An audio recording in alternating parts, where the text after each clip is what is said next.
글쓰기를 하면 좋다고 하는데 어떤 글을 써야 할지 모르겠습니다. 게다가 어디에 어떻게 좋은지도 잘 모르겠어요. 그 궁금증 제가 알려드릴게요. 글쓰기가 어디에 좋은지, 그래서 어떻게 하면 되는지 전부요.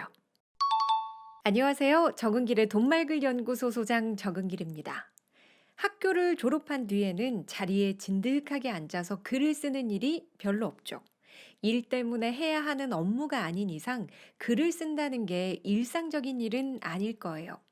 하지만 우리 마음은 그렇지 않죠.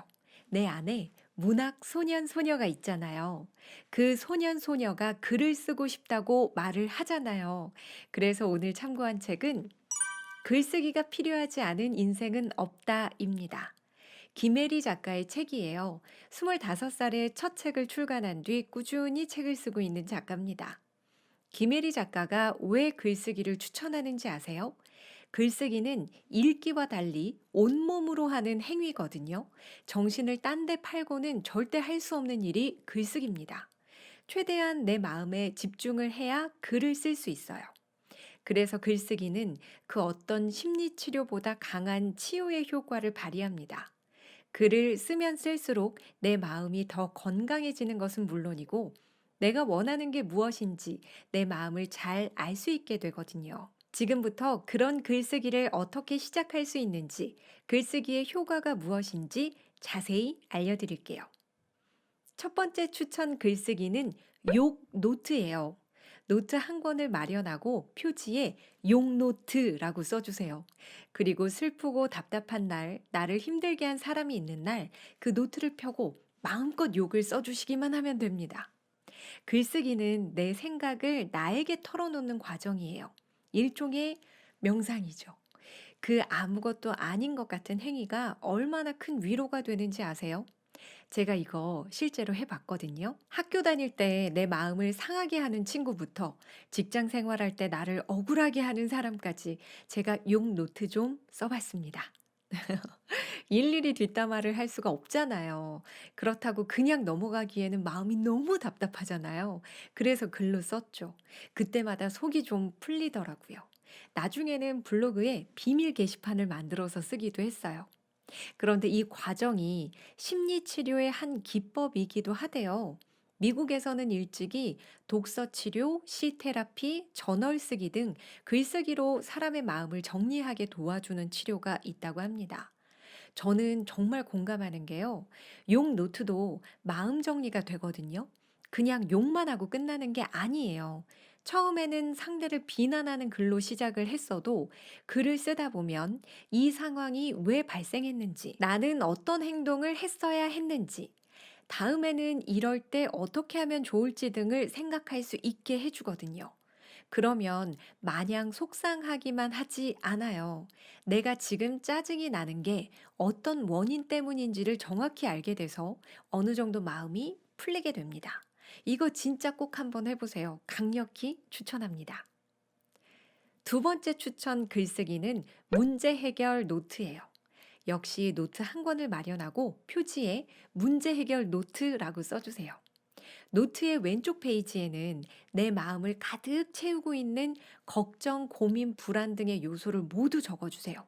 그리고 오른쪽 페이지에는 지금 내가 그 걱정들을 잠재우기 위해 할 수 있는 일과 할 수 없는 일을 써주시면 됩니다. 이것도 제가 실천했던 방법인데요. 실제로 해보면 아시겠지만 내가 어떻게 할 수 없는 일이 훨씬 더 많아요. 그걸 내 눈으로 확인하잖아요. 그러면 마음이 어느 정도 편안해집니다. 내가 안달복달 한다고 나아지는 게 아니라는 걸 알게 됐으니까요. 이게 바로 이 책의 저자가 말하는 글쓰기의 치유 능력이라고 생각합니다. 마음이 갈팡질팡하고 울퉁불퉁하다고 느껴질 때면 그냥 그 고민들을 쭉 한번 써주세요. 그리고 내가 그 고민을 해결하기 위해 뭘 할 수 있는지 글로 쓰기만 하면 끝입니다. 이것도 별거 아닌 것 같죠? 그렇지 않습니다. 내 고민을 내 눈으로 직접 확인하게 되면 생각보다 큰 고민이 아니구나 하는 걸 알게 되거든요. 그걸 인지하는 과정이 바로 이 글쓰기예요. 우리 감정은 나쁜 쪽으로 발달하는 힘이 큽니다. 그걸 객관적인 글쓰기를 하면서 바로잡는 거예요. 그러면 괜한 일에 힘을 빼지 않을 수 있습니다. 세 번째 추천 글쓰기는 필사예요. 이 책의 저자는 대학 시절 김승옥 작가의 단편 소설인 무진기행을 필사했던 적이 있대요. 방바닥에 배를 깔고 엎드려서 사각사각 연필 소리를 내며 노트를 까맣게 채우던 당시의 경험이 어제처럼 생생하다고 합니다. 그 기억이 인생을 통틀어 가장 근사한 기억 중 하나라고까지 말하더라고요. 필사를 하는 동안 평화로움, 고요, 안정에 중독이 됐는데 그 느낌이 너무 좋아서 이후에도 틈나는 대로 시나 소설을 필사한다고 합니다. 그렇다고 모든 작품을 완벽히 옮겨 적는 건 아니었어요. 몇 줄 쓰다 만 것도 있고 두 번 이상 필사한 것도 있대요. 어디까지나 주인장 마음이죠. 마음 가는 대로, 몸이 따라주는 대로, 때론 10분을 쓰기도 하고 한 번에 3시간을 쓰기도 하고요. 낮잠 자는 아이를 바라보며 침대에서 엎드려 쓰기도 했답니다. 필사를 하는 동안은 손만 기계처럼 움직일 뿐 머리는 하얗게 비워지는데 그게 그렇게 편안한 감정일 수 없대요. 일종의 멍을 때리는 순간이죠. 마음이 편안해지길 바라신다면 필사를 한번 해보세요. 한 글자 한 글자 옮겨 적으려면 나름 집중을 해야 하는데 그때 마음속에 둥둥 떠다니는 고민이 하나도 생각나지 않거든요. 이것만으로도 글쓰기는 꽤 괜찮은 치료사가 아닐까요? 저는 필사를 글쓰기 연습으로 활용한 적이 있어요. 첫 책을 쓰기 전에 책 쓰기가 막막해서 무턱대고 책 한 권을 베꼈었거든요. 참고로 저는 손글씨로 쓰지는 않았고 컴퓨터 키보드로 옮겨 적는 필사를 했어요.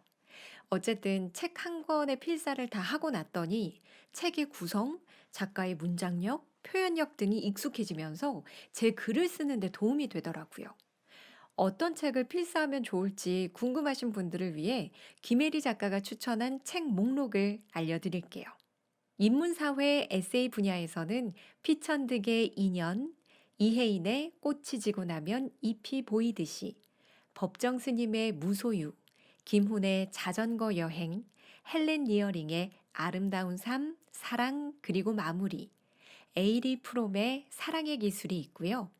소설 분야에서는 생텍쥐베리의 어린 왕자, 니코스 카잔 차키스의 그리스인 조르바, 쉘 실버스타인의 아낌없이 주는 나무, 박완서의 그 많던 싱아는 누가 다 먹었을까, 김재진의 잠깐의 생이 있습니다. 복잡한 마음을 잠재우고 싶다면 필사 한번 해보시죠. 마지막 네 번째 추천 글쓰기는 감사일기입니다. 이 책의 저자가 가장 강조하는 게 바로 이 감사일기예요. 우리가 언제 행복한지 아세요? 바로 내 마음이 만족스러울 때입니다. 사고 싶었던 물건을 최저가로 샀을 때 만족스럽고요. 처음 가본 식당인데 음식이 너무 맛있으면 만족스러워요.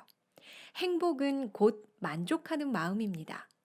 그런데 이 만족이라는 게 그렇게 만만하게 얻어지진 않아요.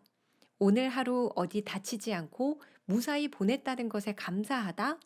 생각해보면 이거 쉬운 일 아닙니다. 우리는 이런 일상이 아주 당연하다고 생각하니까요. 그래서 만족, 행복, 감사에도 연습이 필요합니다. 그 연습을 감사 일기로 써보세요. 감사 일기에는 실제로 면역 기능을 높이는 놀라운 비밀도 있습니다. 한 실험 참가자들에게 20분씩 일주일에 3번, 석 달 동안 자신의 긍정적인 면에 대해 글을 쓰게 했더니 뇌의 한 부분인 전측 대상회가 긍정적으로 변하더랍니다. 신부전증을 겪고 있는 사람들에게 8주간 감사에 대해 더 많이 생각하게 한 실험도 있었는데 일반 신부전 치료를 받은 사람에 비해 심장 위험이 더 낮아지기도 했고요. 이쯤 되면 우리도 감사 일기를 쓰면서 글쓰기 치료사에게 건강 관리를 받아야 하지 않을까 싶어요. 여기저기서 치이는 나를 위로하고 싶다면 지금 당장 글쓰기를 시작해 주세요. 지금까지 글쓰기가 필요하지 않은 인생은 없다 였습니다. 오늘 영상이 마음에 드셨다면 구독, 좋아요, 알림 설정 꼭 부탁드립니다. 여러분의 댓글도 기다리고 있어요. 그럼 저는 다음 영상에서 뵙겠습니다.